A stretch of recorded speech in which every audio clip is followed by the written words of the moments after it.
So here's another way to break down the mind. There's literally hundreds, but this one will help you too, I think.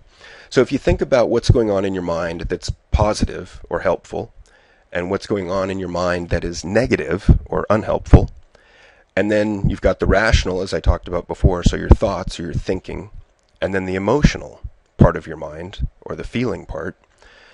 There's 4 ways you can look at things. There's constructive thoughts, rational thoughts.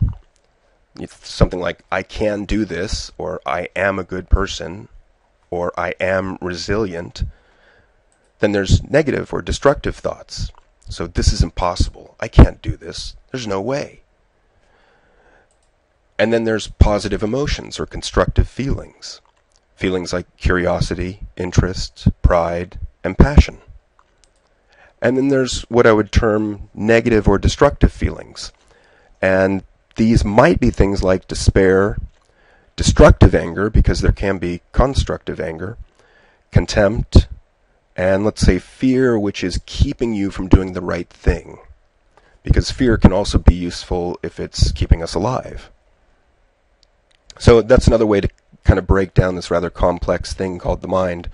Rational versus emotional, positive versus negative. It's an oversimplification, but I think we need these frameworks to help us make sense of this.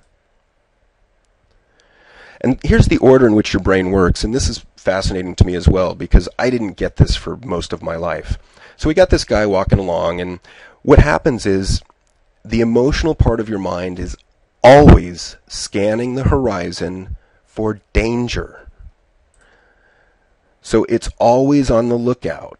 It casts a very wide net, and it's always looking out for anything that should cause anger, fear, or sadness. Its function is to keep you alive, and it does a good job of that. But until recently, we've only focused on the negative parts of emotion. In the last 10 years, we've started discovering more about why and how in terms of positive emotion, which, again, I'll get to later. So the emotional mind is always scanning for danger. Then within that net that is cast by the emotional mind, your attention comes into play. So the emotional mind dictates what you pay attention to, all right? And then within that more narrow net, reason comes into play, your thinking mind. So everything you attend to, everything you think about, is in some way influenced by your emotional mind. Well, why does it work that way? Okay, part of it is evolution. Evolution? You say evolution, I say evolution. Alright, so the way the brain developed is sort of like a 3-layer ice cream cone, a 3-scoop ice cream cone. So the first scoop on the ice cream cone was the reptilian brain. It's the primitive brain that's responsible mostly for our instincts, controlling our body, heart, lungs, digestion, that sort of thing. And it's been in existence for over 50 million years. The second scoop on the ice cream cone is the limbic system, known as the lizard brain or the emotional brain. And so this layer adds that emotional component to your mind. And it came into being about 3 to 10 million years ago. The top scoop on the ice cream cone, the third scoop, is the cortex. And that's known as the rational brain. That's the thinking mind. And it's only been around for about 40,000 to 2 million years. What we can garner from this is that the emotional brain has been around for millions of years longer than the thinking brain. It's been through thousands of more revisions and is therefore more faster, more powerful, and can hijack the thinking mind when it feels it's necessary.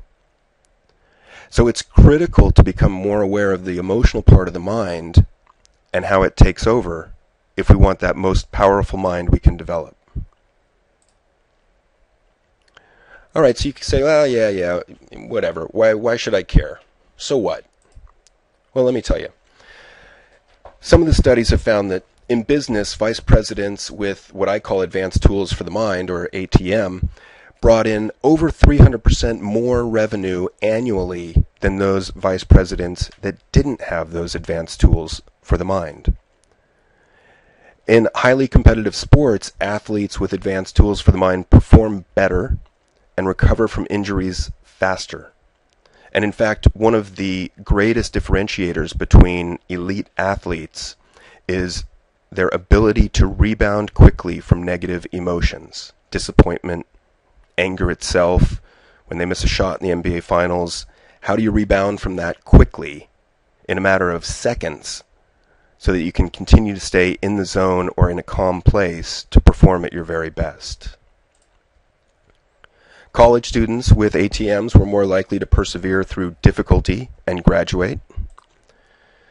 Advanced Tools for the Mind predicts how desirable your first job is, how much money you're going to make, and how your career progresses. And people with greater tools for the mind live longer, have better functioning immune systems, and are more satisfied with life. So to me, I've been thinking about this for a very long time.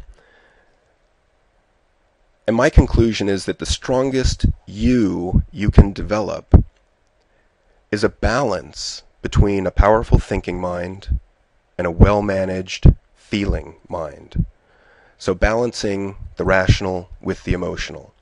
And these advanced tools for the mind that I talk about are a series of scientifically proven tools to help you achieve the most powerful you can develop.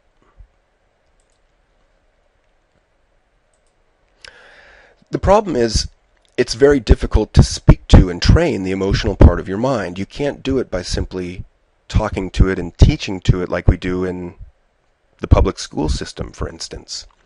To speak to and train the emotional mind, you need things like metaphor, or allegory, or music, or poetry, or stories. So let me give you a metaphor, another framework, so to speak, to think about the rational and the emotional mind. So the best metaphor I know of is the mind as a rider on a wild stallion, where the rider is your rational thinking mind, and the wild stallion is the emotional part of your mind. So ideally they would work together in cooperation and concert, and they would go down the path that the rational mind wants them to go down. In reality, the stallion is often looking to eat wild grass on the side of the path, or galloping at full speed in the wrong direction, or struggling against the rider to do what it wants to do.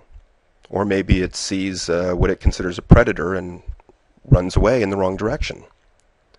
In any case, the goal is to find ways for more cooperation between the rider and the stallion.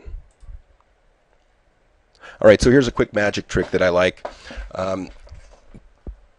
Pick a card, any card, and this is from Dan Gilbert's Stumbling Upon Happiness. Alright, so pick a card, memorize your card, and remember it. And then I'm going to do a little distraction here. Alright, you got your card? Okay. Alright, so a lot of what I'm talking about has to do with how you view the world, and the window sort of through which you see the world. Is it rainy, or is it clear and bright and clean? What's the lens through which you see the world? What is the window through which you see the world? Because the lens, the window, affects everything you are, everything you do, everyone you relate to.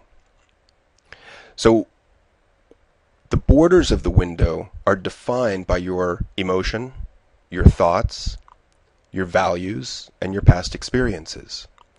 And most of the learning that you do takes place within these borders. And what I'm asking you to do is to get comfortable in your discomfort and step outside of those borders to take and learn new ways of viewing the world. New ways that have been proven to be to your benefit.